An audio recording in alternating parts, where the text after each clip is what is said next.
Welcome back. You're watching NewsX. I'm Uday Pratap Singh, making a start with breaking news coming in top of the hour. After the US Supreme Court has ruled that states can ban transgender women from competing in female school and college sports, Donald Trump has reacted. He's called the ruling a big win. The court considered cases from students in two different states who had challenged bans on participation. The two states, Idaho and West Virginia, enacted laws that required public school and college sports teams to compete in accordance with their sex recorded at birth. And now the two US states would be able to continue with the enforcement of these laws. Atul Ranjan is joining us for more on this story. Atul, the US president has welcomed this verdict.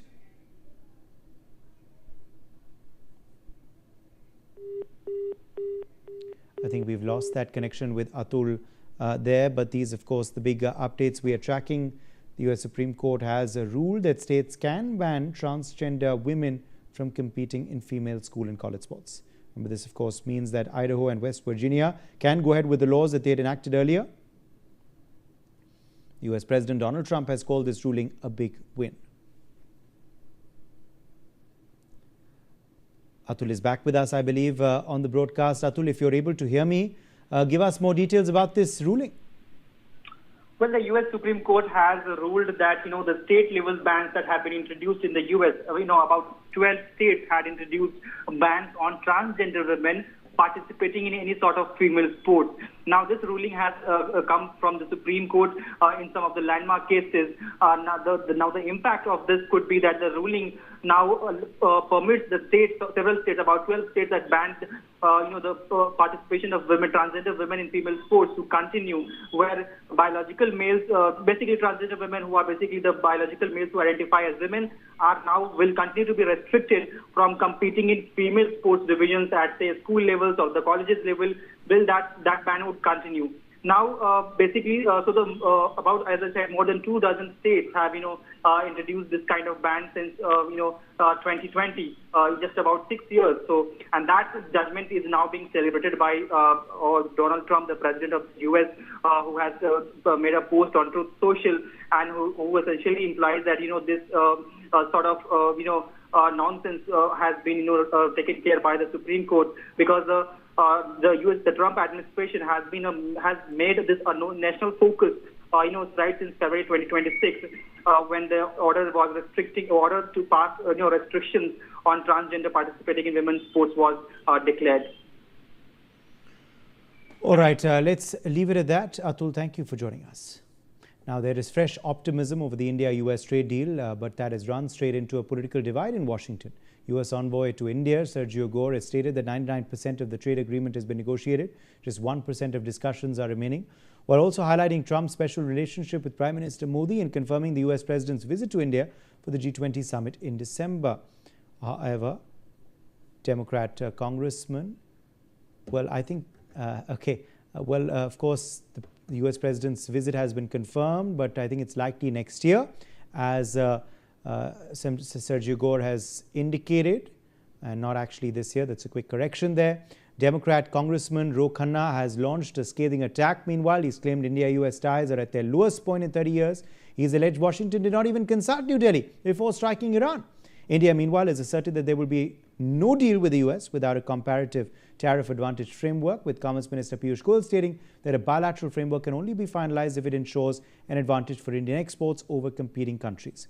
Well, with this historic trade deal now within touching distance and just ahead of this upcoming visit by Donald Trump to India, the debate is now whether strong personal diplomacy can overcome these growing differences and concerns.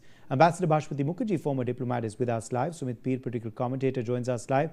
Surinder Singh Lali, foreign affairs expert, is also with us on the broadcast. Ravi Karkara, founder Invest NYC Forum, is joining us live as well. Ambassador Mukherjee, let me begin with you first. Clear politics playing out in the United States. Sergio Gor, who of course is a close friend of Donald Trump and is also the ambassador to India, claims the relationship has never been better. He is saying this visit by the US president will happen and will happen soon.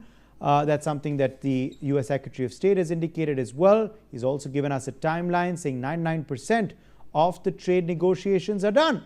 Ro Khanna, though, thinks completely otherwise. Well, thank you, Uday. I think that it would be too much for us to believe that never has the bilateral ties between India and the US been better? I would reverse this and say that, in fact, they have gone down because of so many intimidating gestures by Trump and his administration, which has resulted in a huge amount of anti-Americanism across India, which never existed until Trump 2.0. And if the US ambassador does not accept it, that's not our problem.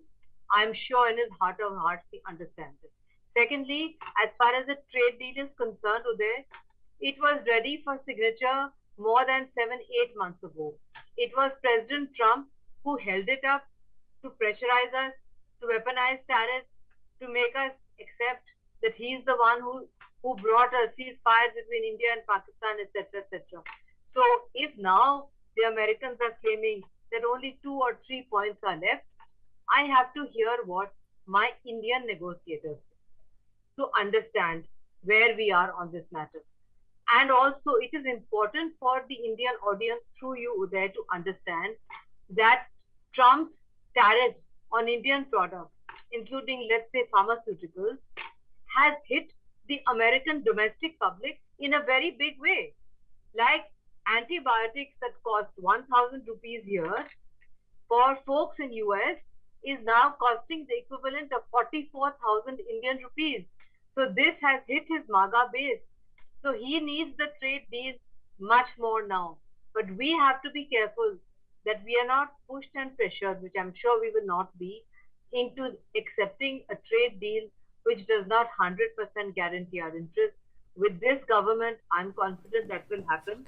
But at the same time, I don't understand exactly, Uday, when is Donald Trump coming to India? Is he coming for a Quad summit? In that case, is it end of this year or end of next year?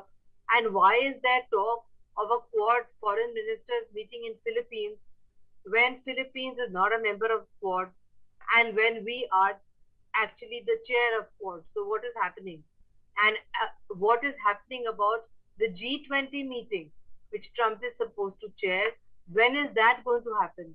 These are all important dates that I would be very hesitant to have a bilateral between our PM and President Trump before everything is sorted out, because Trump has this propensity to embarrass his guests in public. We've seen it when he did it in his first meeting with Zelensky. He's done it with Macron. He's done it with Yes. so many people. Yes. We don't want that to happen. We want it all sorted. Absolutely. Absolutely. We're going to have to wait and watch that as to whether, Prime Minister Modi does go for that G20 summit, of course, what the dates for that are. It's going to be hosted by the US this year. There's also next year this visit, as Rubio and Gor are indicating. Will it be for a Quad meeting in New Delhi, or will it just be a bilateral visit? Will it be for the Republic Day parade? These are all speculations, of course, at this juncture, though. But Sumit P, let's talk about that trade deal. Is the trade deal done? Will it be signed soon, or are we still some time away from that? Sergio Gor says it's 99% done, just 1% discussions remain. Piyush Goyal, though, Union Commerce Minister, says it will not be signed until all our interests are taken care of. Sumit. Uday, thank you very much for having me on your show. Look, I go with what Mr. Goyal says. The trade deal will be signed as and when our interests are taken care of, and Mr. Goyal is one of the best person in the country to take care of that under the leadership of Honorable Prime Minister Mr. Modi. Let no Indian have even an iota of doubt on it. But when you look at Mr. Gore, what he's saying today, look, the things were in a stalemate. Things were not moving. Trump moved his best man Gore, and there are talks, Uday, in the American media. I've spoken about it before as well. There were people within the Trump's cabinet who didn't want this deal to happen, and our neighbors on the right and left were also equally interested this deal should not happen. So Trump realized that he was being played by his own man. Sorry, I have to say that. And then he puts his best friend as the ambassador to India. And the day when he comes, he says, I have to get this deal done. And after that, the things have improved. I mean, before that, they had reached all-time low. The things, after this man came in, the things were improved, and he started being part of the every meeting. Choti, badi, koi bhi meeting, you will see Gore there, and he's trying to manage a lot of things. Now, today, what he is saying, he said, look, $220 billion of mutual trade, which is highest. India exports highest number of goods to America, which is correct. We are having highest number of military exercises with America, which is again correct. And we are buying a lot of military equipment and a lot of military technology is kind of there. Pax Silica is there, COD is there. A lot of level of cooperation is there. The biggest diaspora is there. The biggest repatriation of money happens. So there's a lot of cooperation which is happening. And in lieu of that, I'm 99% sure that the trade deal is already negotiated and it will go through. So if you look at his optimism and if you look at his numbers, yes, of course, I put the caveat that it has to be in our interest. I believe it will go through. The reason is that America needs this trade deal more than us. America needs India's endorsement more than us, and Trump is entering a midterm, sir. His economy is already in a lot of trouble because of the Iran war and all. So when he goes to the midterm, he has to open something which is big, because Indian trade deal is $500 billion, which he can talk about, which I'm opening the world's biggest market. I'm opening a market where there's 100 years of demographic development. And of course, as I'm saying, it has to be in India's interest, and it will be in India's interest. That is why it took so much of time to negotiate. So I believe the trade deal will happen because he wants it to happen. I believe we are sticking to our ground. We are sticking to our things. We want Americans to do what we want them to do. India has not come under pressure. India will not come under pressure. And Mr. Gore realizes that, and Trump realizes that. Why is Marco Rubio coming one more time? I'm very sure he's not going to see Jaipur again. He wants to, push and accelerate the deal. Prime Minister Modi is going for G20. That is what I read, and he's also going to Canada for the CEPA. Now the Trump early next year, what you rightly said, for 26 January, for a bilateral and whatever. I think before that, they want this trade deal to be signed so that they can show, because at the end of the day, Europeans and our deal is going to be signed soon. So whoever signs the deal first, he will get the lion's share of the market. So there's also a competition which is happening between America and Europe. Who signs the deal first? Who gets the lion's share of this market? So it is in their better interest to come to the ground, walk the reality, smell the coffee, and know this posturing doesn't work with India. And I like to quote President Putin. He said, look, pressure tactics never work with Modi. He is very clear. The only thing which never works with Modi is the pressure. You try it, it is going to be, it is going to be the reverse effect on you. So knowing that, Trump had tying is all its tactics. So it is his supreme interest to smell coffee and get the ground breaking. Yes. However, Ravi Karkara, the fact is Ro Khanna thinks completely otherwise. Now, is there merit to what Ro Khanna is saying on the state of India-US ties, or is he simply saying it because he's on the other side of the political spectrum to the US president? Well, absolutely, Uday, and great to be back on your show, and great to hear all the panelists. I think, first of all, Ro Khanna does not really have a lot of credibility, because I've seen many presidencies, come and go, including Joe Biden, including the Samosa caucus, right? You did not really see during the Democrats' time also the trade deal or the discussion on that. Biden was very lukewarm in the beginning. Later, he really warmed up. I was part of the White House summit and the CEO summit in Washington. But I really think that, as being said very clearly, I think there's a lot of pressure within the Republican Party and in America to really make sure that the trade deal happens between India and USA, because India also successfully did the trade deal with EU. I think that's put a lot of pressure. Second, the numbers are down, right? The inflation is going up. Huge criticism, right, for all the policies, from tariffs to the wars to everything, and the way a Trump administration has dealt or misdealt with India. I remember a year ago when Jaishankar ji was here in New York at the Newsweek. So what is happening to the trade deal? And he said, Ravi, it's not an FTA, let's see what will happen. Surinder Singh Lally, let me draw you in here. I think we've lost Ravi Karkara there. But Surinder Singh Lally, this divide that is erupted now in the political brass in the US vis-a-vis India and relations with India, how do you view these contrast of opinions coming out? Fool me once, shame on you. Fool me twice, shame on me.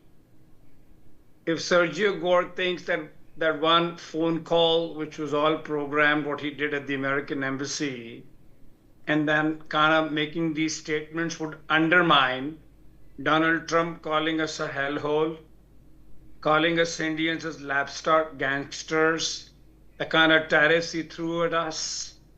I'm not a fan of Ro Khanna, but I have to go with what Ro Khanna is saying. Look at the way Donald Trump has dealt with us. The mercantilist Donald Trump thinks that part of his mercurial being, he's going to say, Modi's a tough man and a beautiful man, and I love him, and we're going to walk that trap. I don't think we'll live in the village anymore. There, a lot of water's gone under the bridge. And let's understand, Trump's biggest failure has been that he's been dealing with about 5 people across the world who are very, very strong politicians who understand. Bibi, the Chinese premier who we've never seen laughing, but he knows what he wants. Or what the way Bibi Netanyahu took him for a royal walk down the garden path and has parked his, Donald Trump into a corner, or the way Putin has played him out, or the way Iran is playing him out. So I have to go with Piyush Goyal pretty much more than what Sergio Gor is saying, because to me, it looks very similar to what is happening between Iran and America. I mean, Donald Trump claims something else and Iran says, no, sorry, we didn't discuss this, it wasn't on the table. So let's understand one thing, that Donald Trump needs to understand that by a no response from the Indian dispensation is a very powerful response. So they cannot play these theatrics and say my best friend and la la la la la, and then kind of undermine the way they've been wanting us not to buy gasoline from Russia and all of that. So I think they have to understand that Donald Trump is getting himself cornered back home. His everywhere, right from that, from the reforms, the way he's trying to get into gerrymandering and control the postal reforms, or to everything that comes to his credibility. So he's cornered, and Iran has also understood that the longer they stop him in the Strait of Hormuz, the gas stocks in America are depleting, which are going to hurt him. So I think Donald Trump has cornered himself from every corner, and now the last thing he wants to do, he thinks that he's going to play India out. I don't think that's going to happen either, Uday. Ravi Karkara, are these comments by Ro Khanna evoking any kind of other support or criticism? What can you share with us, since you're in the United States of America currently?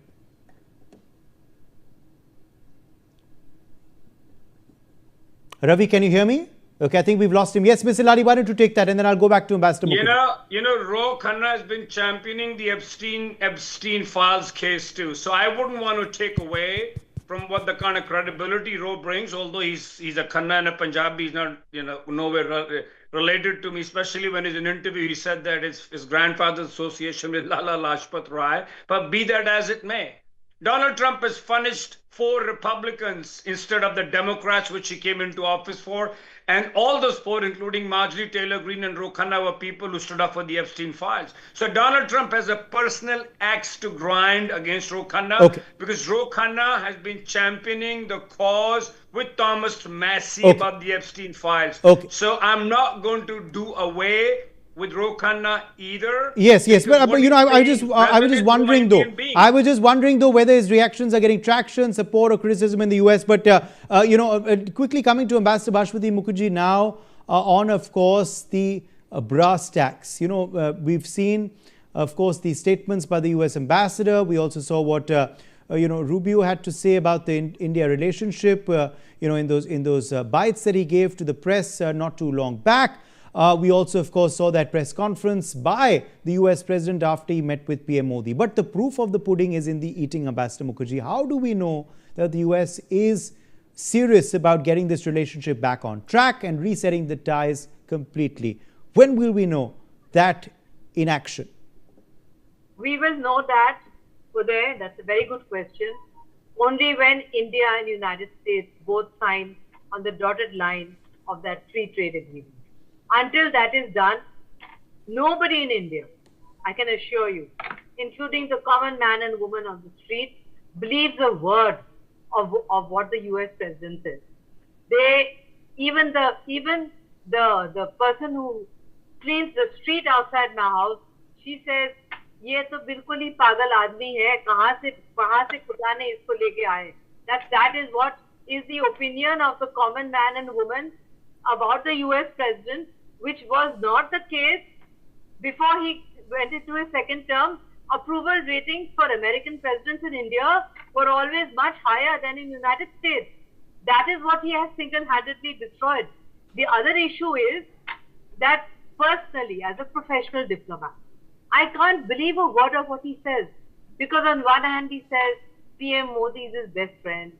He's a strong man. I love him. He talks so well, etc. And the next we know, 24 hours later, when we wake up in the morning, there's some fresh blow at us.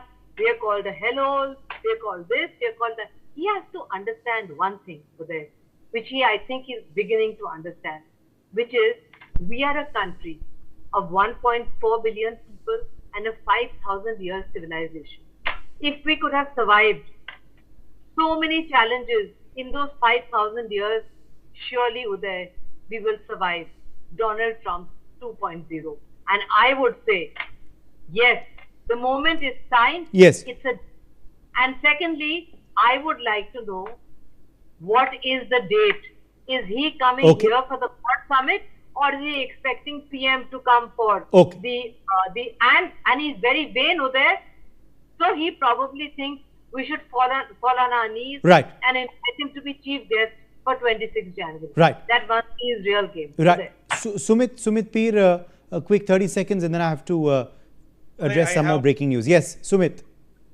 You know, Uday, about this gentleman, Ro Khanna, I mean, I have one strong resentment to statement he made, which is completely atrocious and crap, and MEA should really pull him for this.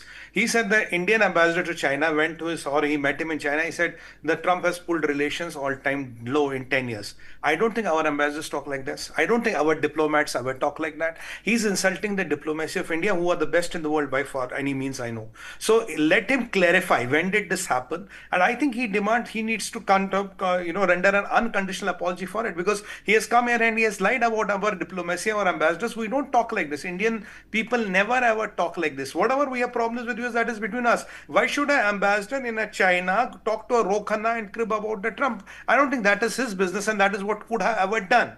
My point of contention is, why is this man lying? What is his nefarious design? What is he trying to do? Why is he trying to be more loyal? That I'm not ready to believe that our ambassador in China ever did that, sir. Even if God comes and tells me, I'll not believe, because I know how our diplomats are trained. It's impossible.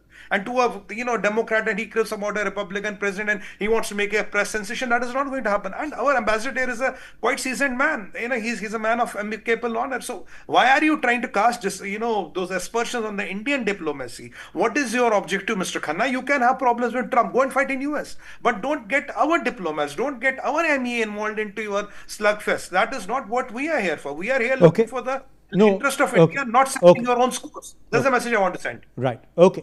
Let's wrap it up. My thanks to all of our guests for joining us on this discussion. Let's quickly turn our focus to breaking news coming in. The US Supreme Court has rejected President Trump's attempt to end automatic citizenship for those born on American soil, dealing a blow to the president's plan to rewrite a fundamental tenet of US immigration policy. In a 6-3 decision, the justices struck down Trump's executive order limiting birthright citizenship for children whose parents are not US citizens or permanent legal residents. Atul Ranjan is joining us for more on this story. Atul, give us more details about the US Supreme Court's order. Well, a major setback that is coming from U.S. Supreme Court for President Donald Trump and his administration. The 6-3 majority ruling from the U.S. Supreme Court has, declared the president's executive order, that sort of limited birthright citizenship, that has been struck down by the Supreme Court. It's a 6-3 majority order from the Supreme Court. Now, what essentially this does is that it has struck down the administration's direction earlier that was issued, which prevented federal agencies from issuing any birthright citizenship to children of non-citizens or non-green card holders. Now, the court's the majority order says that the 14th Amendment of the U.S. Constitution does protect the status of anyone born on American soil, regardless of their parents' legal or immigration status. So, clearly, the government's attempt to restrict citizenship based on birth in the U.S. that has been nullified by the Supreme Court's order. So sort of a mixed day for the Donald Trump and his administration. Earlier, the Supreme Court backed the 12 state order of non-participation of transgender women in women's sports. But this time around, the U.S. Supreme Court has struck down the government's order that sort of protects the that restricts the birthright citizenship for any immigrant. Okay, let me leave it at that, Atul. Thank you for joining us. We're slipping into a short break on that note.